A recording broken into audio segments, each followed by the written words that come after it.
Without further ado, let's welcome Coach Musselman and give us a scouting preview on Kansas. Obviously, Kansas, one of the best teams in the entire country.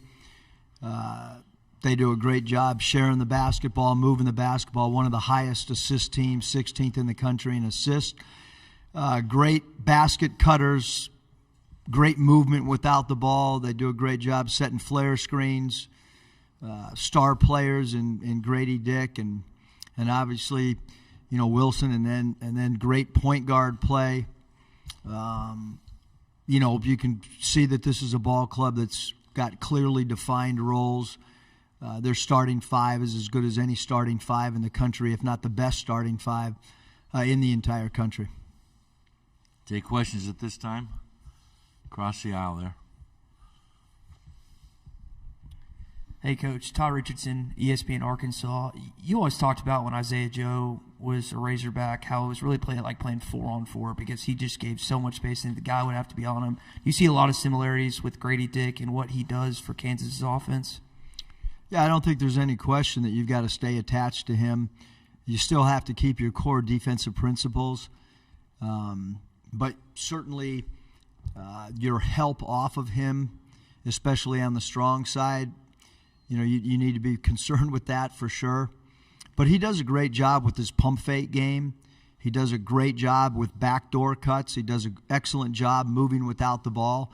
And he's a really good offensive rebounder. So there's a lot of factors when you guard Grady Dick, a lot of factors that you've got to consider.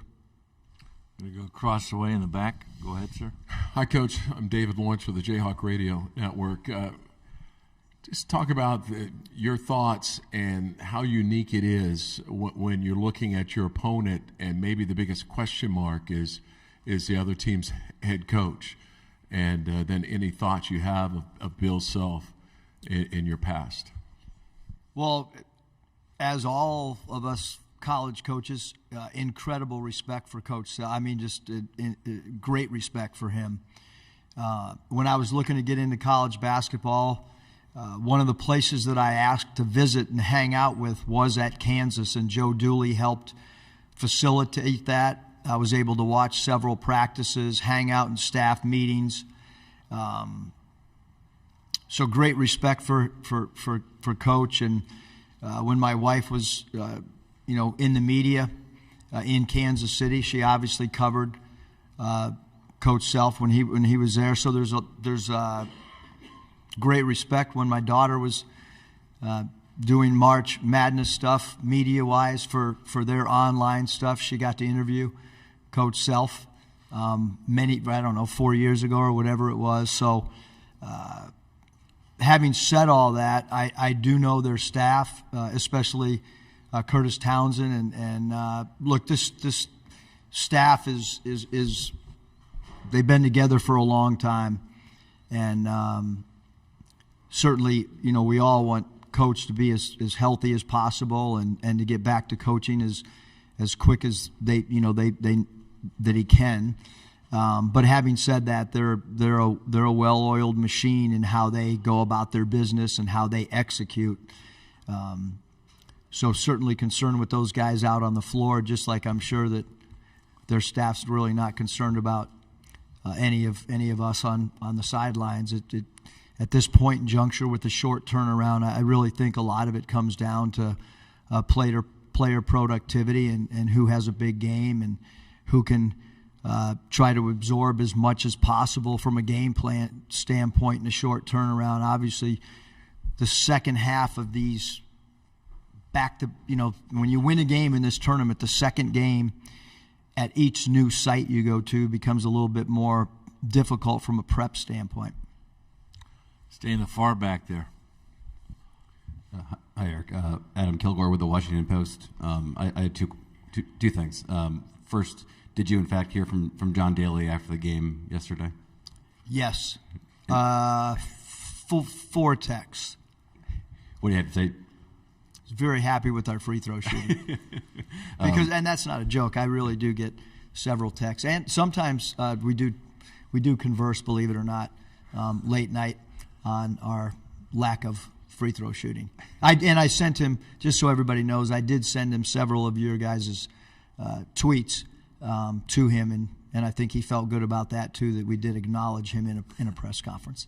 And then a little bit more serious note, I was hoping to get your perspective on another coach here in Des Moines, Rodney Terry, just because you've had such a wealth of experience in coaching.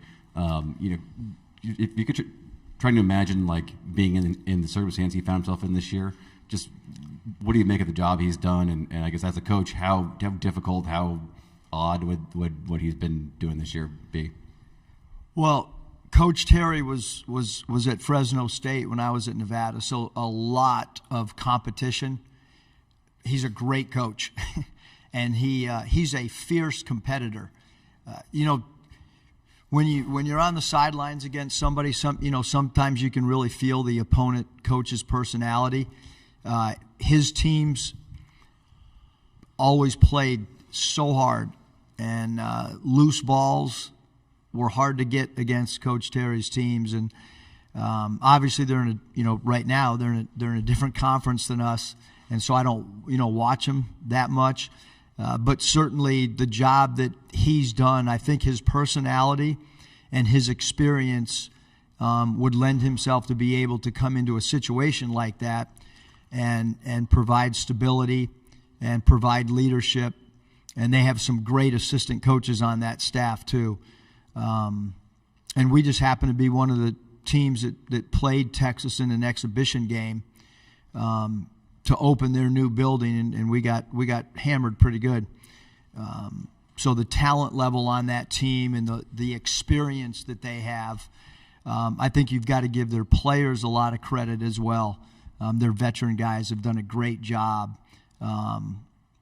Allen and Carr, those two guys in particular, have really done a phenomenal job leading their team. Going to stay on the same side up front. Eric, sorry, I was in the locker room. Had to hustle Bob, back. you're fine for being late. Okay, well, hope it's not too much. I had a couple. In this third year, you've played number one seed. I know you'd rather be playing them in a later round, probably, but what do those experiences do for you? And the number one, obviously, they're number ones for a reason. They win most of the time. They don't win all the time. How do you feel about the opportunity you guys have here?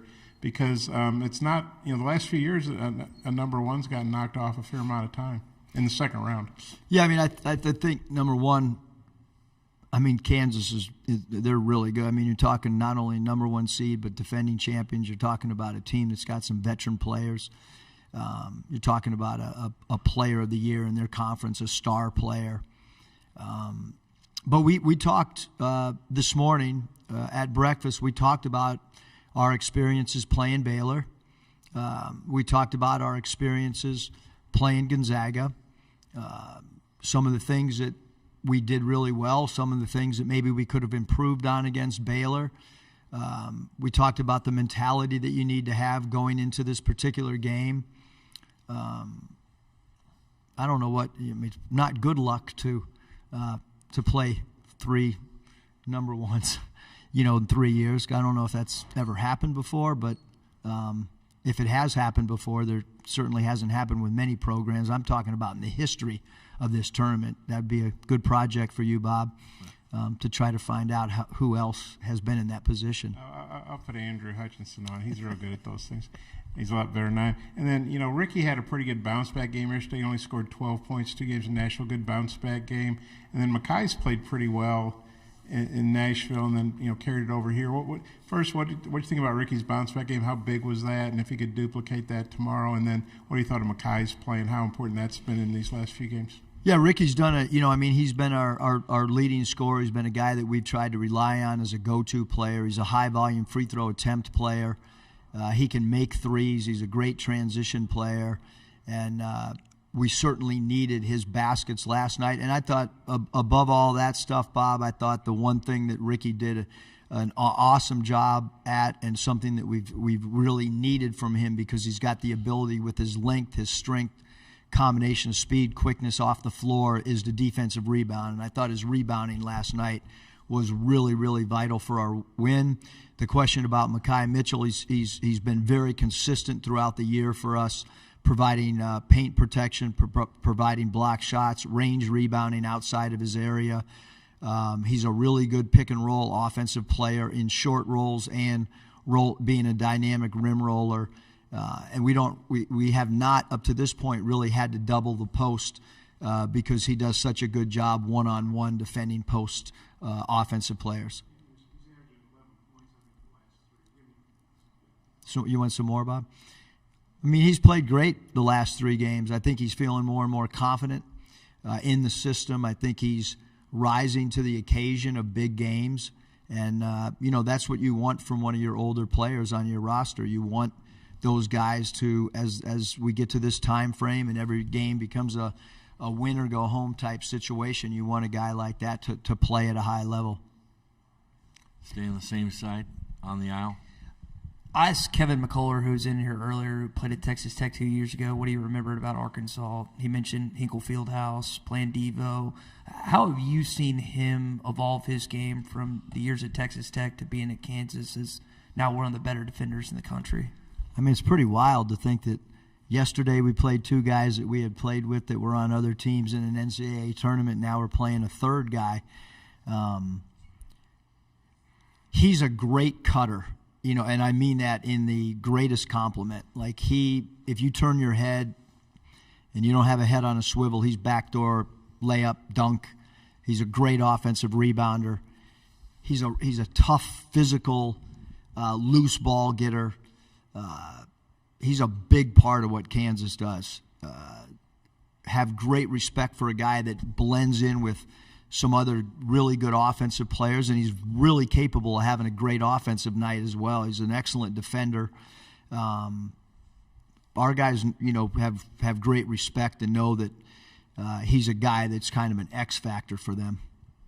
You were just talking about mentality earlier. I remember the interview with Tracy Wolfson after the Gonzaga win last year, and you talked about no one believed in us. We put all this on the wall. Do you see similarities from the number 1 overall seed Gonzaga and kind of how you prepare for that with this game tomorrow?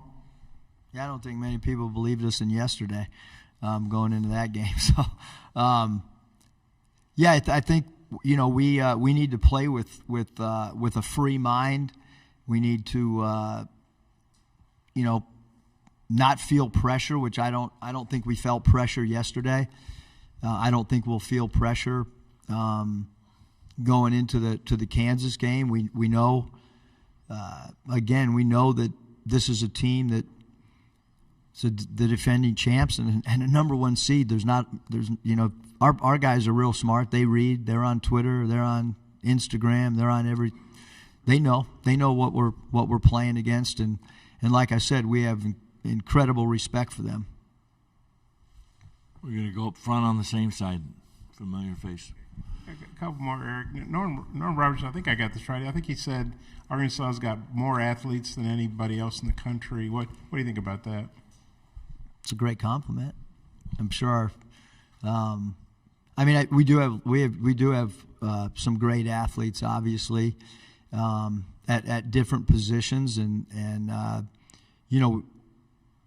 that's kind of the style of play that we have is dictates your personnel, and I think the way we play is to try to accentuate our athleticism.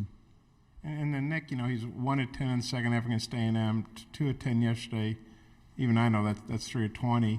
Very uncharacteristic. In a weird way, is it almost like good because, man, he can't keep shooting like that. He's going to bust out against Kansas. Or what do you think about that? Yeah, I think that everybody's puts one of their best defenders on Nick. He draws attention when he's playing off the bounce and pick and roll. But that also opens up things for other guys on the team. So, his ability to get in the paint and find people, it becomes important for us as well as teams focus and maybe shade an extra defender at him. I think I got this right. I think you're 3-0 in second-round games at Nevada when you went to Sweet 16. Obviously, the last 2 years, you obviously had to win the second round to get the Elite Eight. We've talked about how you do so well when you have multiple days to get ready, but you've obviously done pretty well 2 days to get ready too. What do you think is the key to that? What do you think about being 3-0 in second-round games? The key is having good players. That's the key, is having good players that can that are. I think maybe they're used to information being given to them and giving us feedback that, hey, coach, we've had enough, or hey, coach, we can handle a little bit more. I think that player feedback becomes important. But we're trying to squeeze in as many mini film sessions. We have a full court and a half court in our meeting room taped down, so that we can every time we eat, we try to squeeze a little 5-minute segment in to do a little bit of a walkthrough in the ballroom. I think becomes extremely important. Obviously today we won't do much on the floor just because of a game that starts late afternoon. So there's no reason to go out there today and to go up and down. So it'll be a lot of mental stuff on the floor today. Time for one more question. You got to get the microphone over there. Then we're going in the back, and we'll come back to you to close it. David Lawrence for the Jayhawks. Again, looking at your schedule, Coach, you ran off like 8 straight wins, and you've gone through some, 3 or 4 Struggles. weeks where you struggled a little bit. Obviously, the schedule dictates part of that, but what are some of the tangible things that go well for you guys when you succeed, and what goes wrong when you guys are not hitting on all cylinders? Well, I think if you look at some of the games that we've lost, they've been true road games. Early in the SEC schedule, we struggled because I think it was just kind of new. We had played home games, and then we had played neutral site games in Maui. One of the best players in college basketball, Trevin Brazil, goes down with a knee injury. Nick Smith's with us for a little bit, or he's not with us to start. Then he's with us for a little bit. Then he's out. Then he comes back. I think any team with college-age student athletes, there's a lot of stuff going on, and you're trying to balance it. I thought yesterday was as good a game as we played all year, and I said before we started our Illinois prep that I thought we were still a ball club that's getting better. And I truly believe that. We have 12 scholarship players suiting up tomorrow. 6 of them are freshmen. Half of our team tomorrow that's going to suit up are freshmen. That's a young team. That's a young roster. And only 2 guys that are returning players. So sometimes, if you go to back-to-back Elite Eights, you're gonna go through a process where maybe you don't have a lot of returning guys because we do have some guys like Jalen Williams that went to the NBA after their sophomore year. And so I think that maybe is why we've struggled at times. But we've been in every game for the most part. There's been a lot of one-possession games, whether it's at Baylor, a lot of one-possession games. So the fight, the grit, the giving yourself a chance to win at the end of the game, that's been there for most of the season. So it is a competitive group. Final question up front here. I appreciate you taking care of me. Eric, Anthony Black, I know you talked a lot about him, but just wondering, what do you think of his play yesterday in his first NCAA tournament game? Then what do you expect from him tomorrow, and just how important is he tomorrow? Yeah, I thought Anthony was great. I mean, he's been pretty banged up for about the last month. I think the biggest thing I've been impressed with is his availability. I mean, he practices every day. He went through a couple weeks ago with an ankle sprain that was really bothering him. He obviously absorbs a ton of contact, and he just keeps picking himself up off the floor and going and competing. But his length, his ability to see over the defense, his ability to defensive rebound, and we've kind of, some of our defensive matchups have changed of late, meaning the last couple games where we've been able to do some things defensively, matching up maybe different than we did earlier in the year. He's guarded some bigger players of late rather than just the point guard, and I think, through the first 21 games, he was primarily guarding only the point guards. We've we've kind of been able to put him on multiple people during the course of a game, which is a little bit different than the way we used him earlier in the year. Thank you very much, Coach. Best of luck Thanks. tomorrow.